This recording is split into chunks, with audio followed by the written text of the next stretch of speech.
명절 연휴라서 아무래도 많이 피곤도 하시겠고,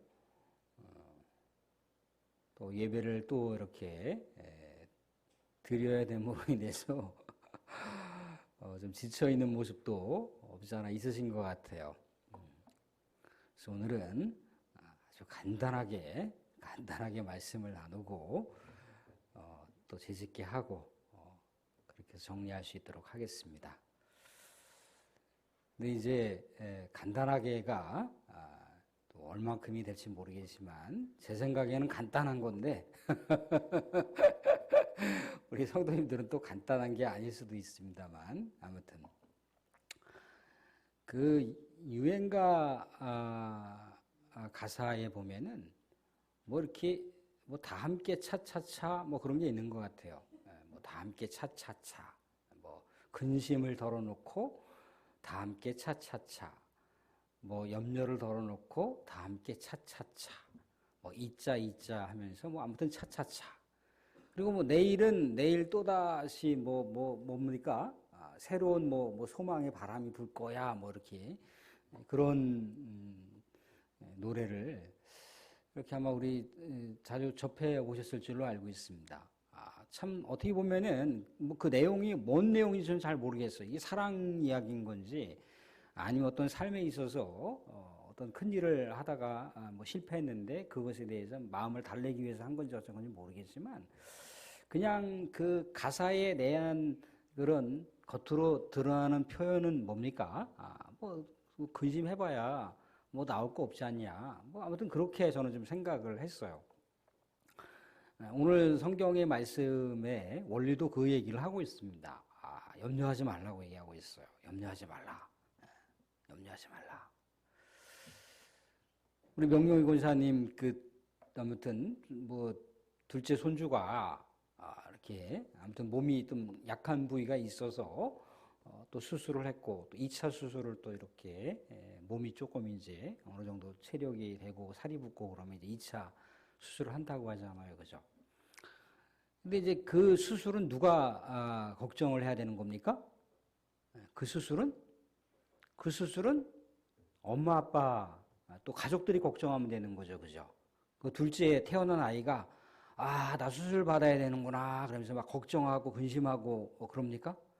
막 이제 태어난 아이가 나 분유 먹어야 되는데, 우유 먹어야 되는데, 우리 엄마 나 저도 안 주면 어떡하지? 그럼 나 뭐 먹고 살지?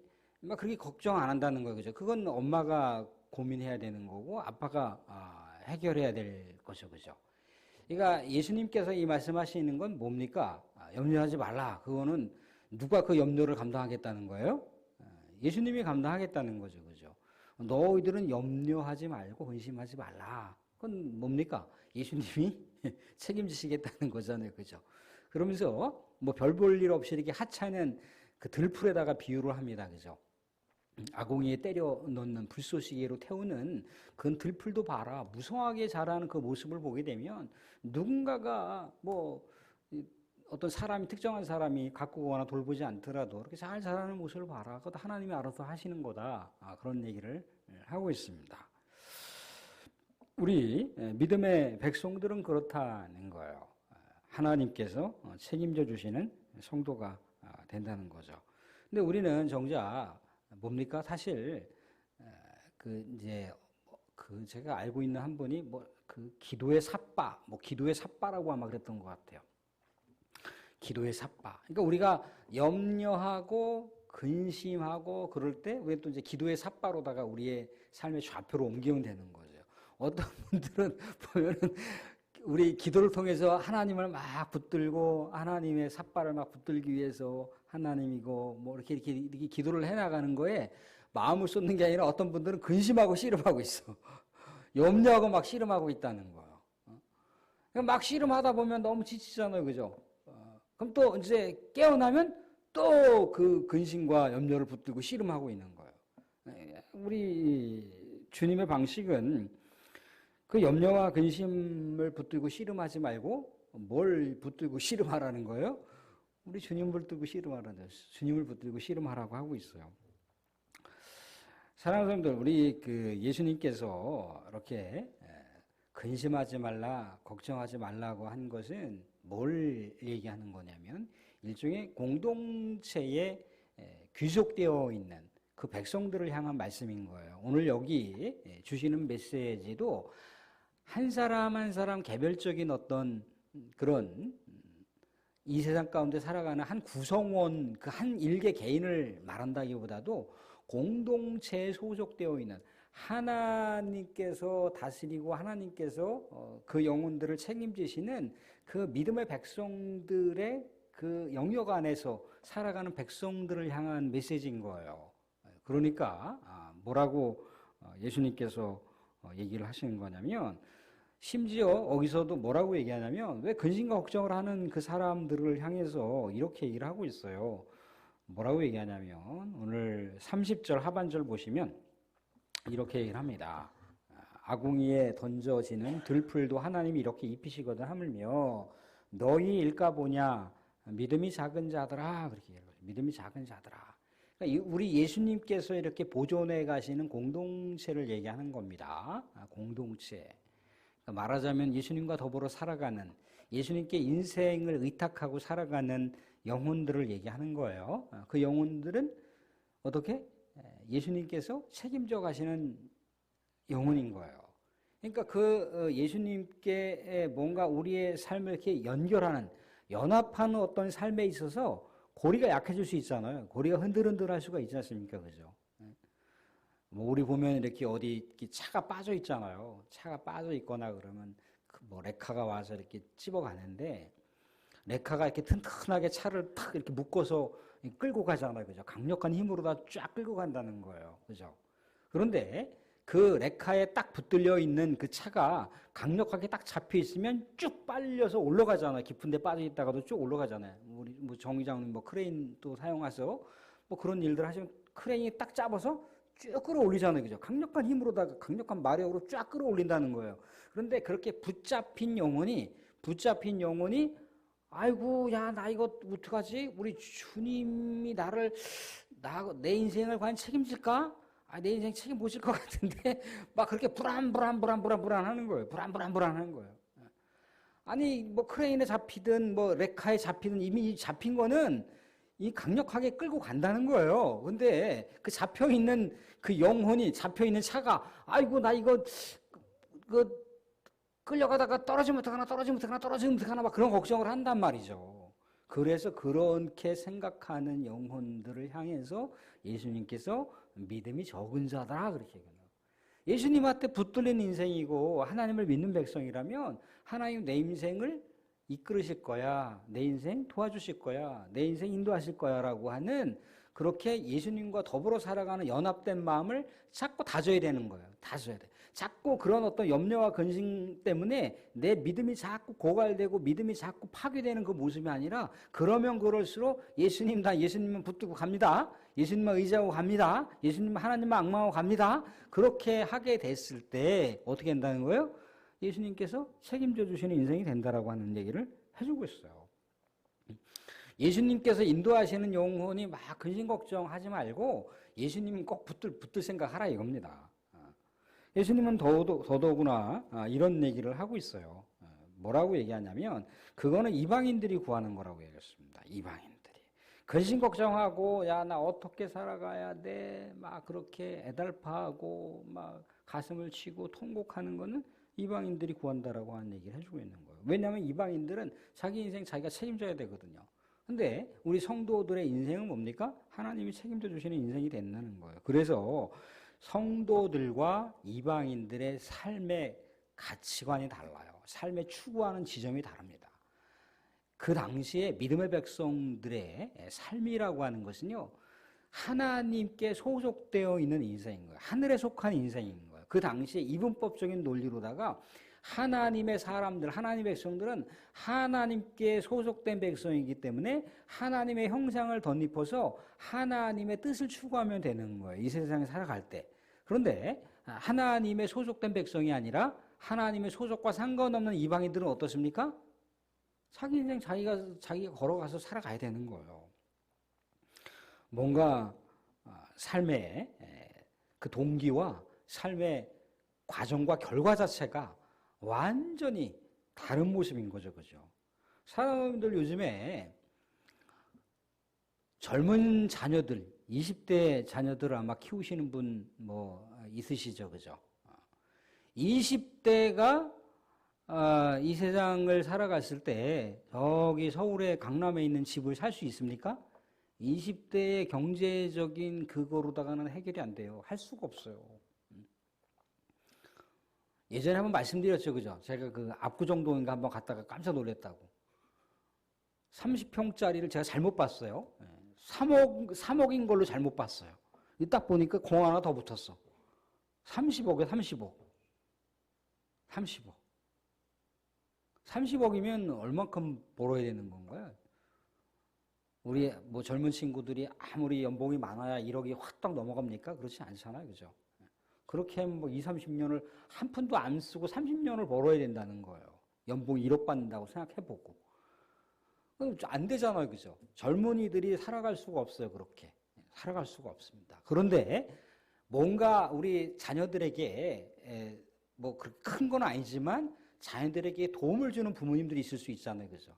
뭐 자녀들이 결혼을 해야 된다 이거예요. 결혼해야 되는데 남자들은 또 뭐 집을 장만해야 된다는 거, 여자는 뭐 혼수품을 장만해야 된다는 거. 그러면 또 부모님들 입장에서 야, 네가 얼만큼 이렇게 준비를 하고 있니? 아빠 엄마가 도와줄게. 아빠 엄마가 너 영역의 일부 부분들을 도와줄게. 그러면 자녀들은 얼마나 든든하고 힘이 납니까? 아, 우리 어머니 아버지가 나의 응원자였구나. 나의 응원자였구나. 아, 물론 뭐 경제적인 것을 제가 하나의 빗대서 얘기를 한 거예요. 우리 삶이 그렇다는 거예요, 삶이. 아버지 엄마가 경제적으로 아무 보탬이 안 되더라도 든든한 후원자잖아요. 늘 언제나 옆에서 보면서 응원하시는 분이 부모잖아요. 그죠? 그러니까 하나님이 그렇다는 거예요, 하나님. 하나님께 소속된 백성들은 하나님이 늘 언제나 그의 인생을 도와주시고 책임져 주시고 응원한다는 거예요. 근데 그런 인생의 여정길을 걸어가는 하나님의 소속된 백성들과 그렇게 하나님으로부터 도움을 전혀 받지 못하는 하나님의 응원과 지지를 전혀 받지 못하는 이방인들의 삶은 당연히 다를 수밖에 없는 거죠. 당연히 다를 수밖에 없는 거예요. 그래서 뭐라고 이해합니까? 33절에도 이렇게 얘기를 합니다. 그런즉 먼저 그의 나라와 그의 의를 구하라. 그리하면 이 모든 것을 너희에게 더하시리라. 이 말을 잘못 이해하면은 그럼 뭐 우리가 의식주 문제 전혀 생각도 안 하고 전혀 우리가 뭐 최선을 다하는 삶을 그냥 내팽개치고 그냥 무조건 뭐 하나님의 뜻만 추구하면서 살아가는 삶입니까? 뭐 그런 걸 얘기하자는 게 아닌 거죠, 그죠? 뭐 어떤 얘기인 겁니까? 하늘에 소속된 사람은 하나님의 뜻을 헤아리면서 살아가는 사람인 거예요. 하나님의 뜻을. 이 땅에 발만 붙들고 이 땅의 땅만 쳐다보는 삶이 아니고 하나님께서 나 김권사에게, 김집사에게, 김장로에게 원하는 우리 하나님의 고유한 삶의 노선이 있다는 거예요. 그걸 헤아리면서 살아가는 백성들을 얘기하는 거예요. 그렇게 하나님의 그 노선을 헤아리면서 살아가는 백성들은요, 하나님께서 부족함이 있을 때 채워주신다고 이해합니다. 더하시리라, 더하시리라, 더하시리라. 하나님의 뜻을 추구한다는데 하나님께서 책임져 주시는 거잖아요. 그죠? 책임져 주시는 거예요. 그래서 어떻게 하라는 겁니까? 다시 34절 같이 한번 읽어보게요. 34절 같이 읽겠습니다. 같이 시작. 그러므로 내일 일을 위하여 염려하지 말라. 내일 일은 내일이 염려할 것이요. 한날의 괴로움은 그날로 족하니라. 내일은 뭐가 있다는 겁니까? 내일은 내일이 알아서 하라는 거예요. 아주 인격체로도 얘기를 하고 있습니다. 내일 내가 붙들고 씨름해봐야 나올 게 없어. 하나님만 붙들고 우리는 살아가야 돼. 내일은 누가 책임져 주는 거라고요? 내일은 하나님이 책임져 주는 거라고요. 우리 성도들은 우리 하나님이 책임져 주는 거예요. 그렇다고 내일 뭐 왜 하나님이 책임져 주니까 나는 모르겠다, 에라 모르겠다. 그냥 그런 삶이 아니고 하나님과 함께 더불어 살아가는 삶이라고 하는 것이 그렇다는 얘기를 해주고 있어요. 사람들 아침에 제가 그 야곱에 대한 이야기를 나눴잖아요. 참 야곱의 삶을 이렇게 묵상해 보면 우리네 삶하고 너무 비슷한 것 같아. 하나님을 믿는다고 믿었는데 너무나 인간적으로 이렇게 막 자기 인생의 여정길을 막 그 거친 세파를 막 인간적으로 꾸역꾸역 헤쳐나가잖아요. 그죠? 한 걸음, 막 겨우겨우 헤쳐나가서 그 다음 좀 편안해진다 싶으면 또 어려움과 환란이 막 생겨요. 또 그거 막 몸부림쳐서 또 극복하고 또 한 걸음 나아가면 또 진짜 산 넘어 다니라고 또 막 문제가 생겨요. 아, 이제 가나안 땅에서 좀 살아보는가 그랬더니 어때요? 우리 하나님의 뜻대로 살아보는가 그랬더니 기근이 생겨버렸네요. 웬 난립니까? 기근이 생겨서. 아, 그래서 이제 뭡니까? 아, 또 아들이 또 애굽의 총리로 있었잖아요. 아, 좀 살아보나 그랬더니 이제 뭐 아들이 뭐 죽었다는 얘기도 있고 뭐 하는 얘기도 있고 뭐 잘못했다 막내 아들을 바쳐야 된다는 얘기도 있고 뭐 끔찍하잖아요. 그죠? 어딘지도 모르는 타향살이를 하는 그 야곱의 삶을 보잖아요. 그죠? 막 자기 인생을 막 거친 막 그 세월대로 막 헤쳐나가는데도 뭐 그 편안할 날이 없는 거야. 편안할 날이. 자기 자신은 또 형하고의 관계가 뒤틀렸죠. 자녀들 또 와이프는 왜 이렇게 또 많아갖고 와이프 서로 시기하고 그 야곱을 차지하려고 또 자녀들은 왜 이렇게 그냥 풍파가 많습니까? 그런 삶을 헤쳐나가잖아요. 그죠? 야곱의 삶 어떻게 우리하고도 너무 닮았어. 그죠? 욥의 삶을 보세요. 욥의 삶. 다 잃었는데도 뭐 하나님 주셨으니까 가져가시지 뭐. 주신 자도 하나님이시고 취하시는 자도 하나님이신데 다 하나님 건데 뭐. 하나님 찬양합니다. 욥의 삶은 너무나 달라. 욥의 삶은. 다 자녀들 다 잃었어요. 그죠?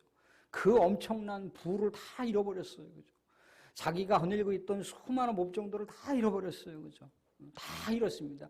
자기 건강마저 다 잃어버렸어요. 아내마저도 아유 야 당신이 그렇게 사랑하고 그렇게 찬양하는 그 하나님이 한번 욕이나 하고 뒤져라 그랬단 말이죠. 아내가 애끼 사람아 하나님한테 그러면 되겠나? 욥은 그랬단 말이죠. 그랬더니 욥의 그 42장이 그 이야기를 보세요. 물론 42장이 이야기하고 있는 욥의 결론은 아닙니다. 근데 42장에서 보면은 욥이 그동안 누렸던 것보다도 훨씬 더 많은 것들을, 훨씬 더 장수한 세월들을 우리 하나님께서 구약에 나와 있는 축복의 덕목들은 욥이 다 누렸단 말이죠. 그죠? 그러면서도 하나님을 찬미하고 하나님을 늘 언제나 즐겁게 하고 행복하는 삶. 어떻게 보면은 막 인생을 막 꾸역꾸역 막 거칠게 뭐 험난하게 살았던 그런 여러 가지 내용이 있어도 그냥 하나님께서 알아서 해주시지, 하나님께서 알아주시지, 그런 욥의 삶을 살았습니다. 사랑하는 성도들, 우리는요 이 세상 가운데 어찌 염려하지 않고 어찌 걱정하지 않으면서 살아가는 정말 세상 뭐 그런 표현하기 그렇지만 뭐 좋게 그렇게 살아가는 사람 없잖아요. 다 근심이 있고 걱정이 있어요. 그죠? 그런데 그것만 한숨 쉬면서 붙들지 말고 어떻게 하라는 거예요? 내 인생 우리 하나님께서 늘 언제나 동행해 주신다고 약속했지. 그 주님을 바라보면서 기도하고 또 말씀 붙들고 찬양하고 그러다 보면 어느 사이에 내가 정말 생각하지도 못하는데 마치 실타래가 술술술술 풀리는 것처럼 하나님께서 내 인생을 풀어가신다는 거예요.